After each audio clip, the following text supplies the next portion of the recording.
Mesdames, Messieurs, bonsoir et bienvenue sur cette nouvelle édition d'information sur la télévision Labari et merci de nous recevoir chez vous. Le ministre conseiller directeur général de l'agence UA 2019 a effectué ce matin une visite de terrain sur le site du chantier de construction du centre international Mahatma Gandhi. Le taux d'exécution des travaux est de 72%. Comme nous le rapporte ici notre reporter Nasser Dantofou. Prévu pour accueillir activités et festivités dans le cadre du 33e sommet de l'Union africaine organisé par le Niger en début de mois de juillet dernier, le Centre international de conférence Mahatma Gandhi n'a malheureusement pas été opérationnel au moment de la tenue de la dite conférence, les travaux n'étant pas achevés.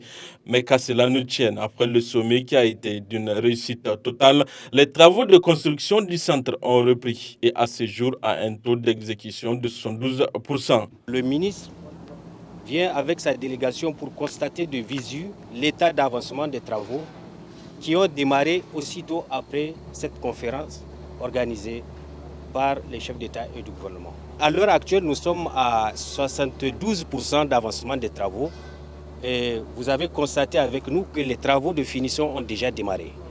Donc je tiens à vous affirmer que nous allons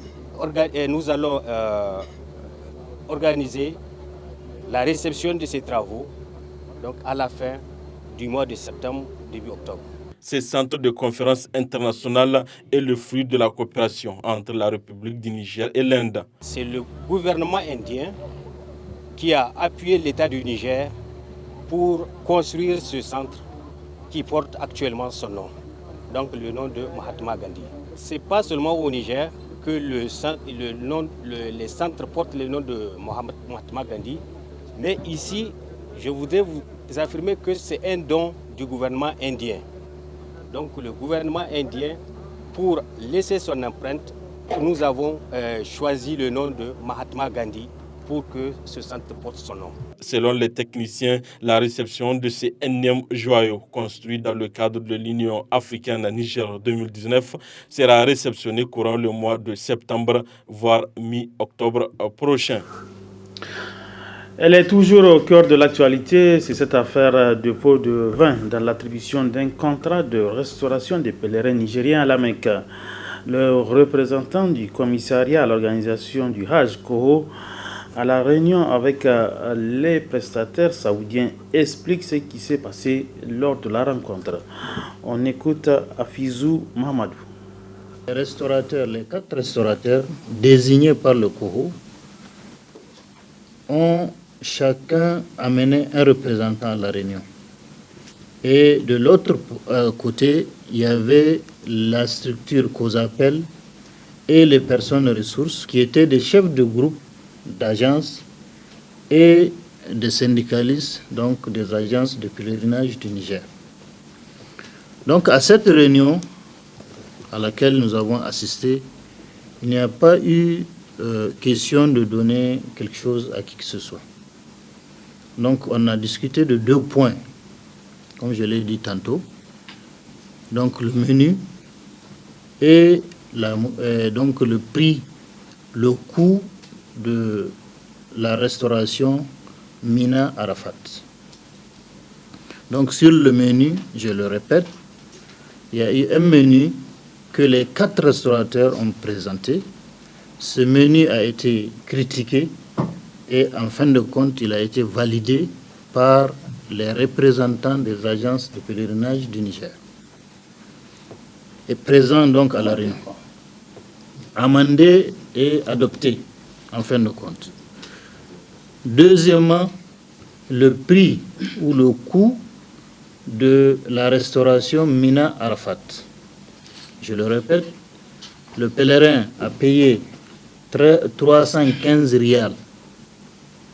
Sur les 315 rials, comme le ministère du Hajj demande de prendre en charge, et c'est à la dernière minute, la restauration Mecque-Médine, les syndicats des agences de pèlerinage présents à la réunion ont demandé une réduction de 30 rials pour couvrir la restauration Mecque Médine exigeait, qui était au moins d'un plat à Médine et un plat à la Mecque, qu'ils ont estimé que les 30 rials peuvent couvrir. Donc voilà les faits. Et les restaurateurs étaient d'accord. En amont, le COHO avait demandé le report de cette mesure au ministère du Hajj. La mesure de la restauration Mecque Médine. Le COHO avait demandé que le ministère du Hajj reporte donc cette mesure à l'année prochaine, comme il l'a fait l'année passée.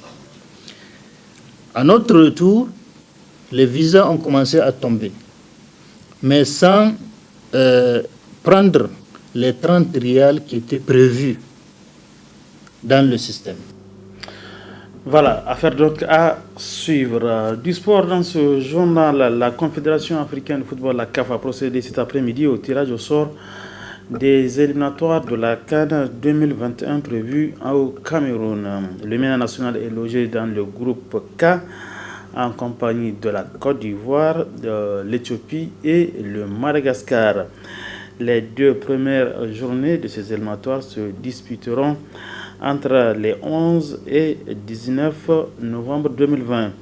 Nous y reviendrons dans nos prochaines éditions d'information. En sport, toujours retenez que la finale de la CAN qui se déroule en Égypte depuis quelques jours, la finale donc va se jouer demain, Inch'Allah. Elle opposera le Sénégal et l'Algérie. L'Algérie a déjà eu à remporter la CAN, mais le Sénégal a une occasion en or pour remporter pour la première fois cette CAN. Alors, à la veille de cette finale, notre reporter Abdurazak Léo a tendu son micro à quelques amateurs du football. On les écoute. Je ne suis pas pour l'Algérie, mais je suis plus ou moins convaincu que l'Algérie va prendre la coupe. Parce qu'ils sont vraiment, c'est des vrais guerriers. Je les ai observés de A à Z. Avant même le début du commencement, j'ai dit à tout ce qui m'entoure que les finalistes seraient le Nigeria, le Sénégal, l'Algérie, quelles les quatre équipes là? J'ai dit parmi les quatre là, c'est un qui va prendre la coupe. Et j'estime que, honnêtement, l'Algérie, je ne suis pas pour l'Algérie, mais l'Algérie va prendre la coupe. Après, le Sénégal n'a qu'à prendre les coupes. Et l'Afrique ici. Nous, on ne sort pas du Sénégal. Inch'Allah, le Sénégal va prendre les coupes. C'est obligatoire. Inch'Allah. Le Sénégal, Inch'Allah. 2-0. Nous, on pense que nous, on va gagner. On va prendre la victoire pour la première fois. Inch'Allah, ça va aller. 2-0. 2 buts à Mayang. Sûr. On a fait un beau parcours parce que si on a gagné comme équipe comme Tunisie et d'autres, donc on espère prendre la coupe cette année. Ce sera là bon. J'espère que le Sénégal va remporter. Parce que d'après notre parcours dans le tournoi, je pense que c'est l'Algérie seulement qui nous a battus. Donc on doit reprendre notre revanche. Et puis une finale là, ça ne se joue pas, je pense que ça se gagne seulement. Peu importe la manière, l'essentiel pour moi c'est de gagner pour Inch'Allah. 1-0 pour le Sénégal. Moi ce que je souhaite, le Sénégal gagne avec un 2-1, 2 buts de Mané. Je souhaite le ballon d'or cette année pour un Africain, Sadio Mané. Parce que c'est le seul espoir pour les Africains pour avoir le ballon d'or. Je vais supporter l'Algérie, vraiment. Malgré j'aime beaucoup Sadio Mané, mais je vais supporter l'Algérie. Je donne 50%, 50%, mais j'espère que l'Algérie va gagner, Inch'Allah. 2-1 pour l'Algérie. Voilà, quelques amateurs donc du football qui se prononcent sur le pronostic de cette finale qui opposera demain, Inch'Allah, du côté de Caire, l'Algérie face au Sénégal. Que le meilleur gagne. Nous en venons à la partie volet reportage de ce journal. Les vacances, c'est connu de tous dans notre pays. C'est la période des mariages.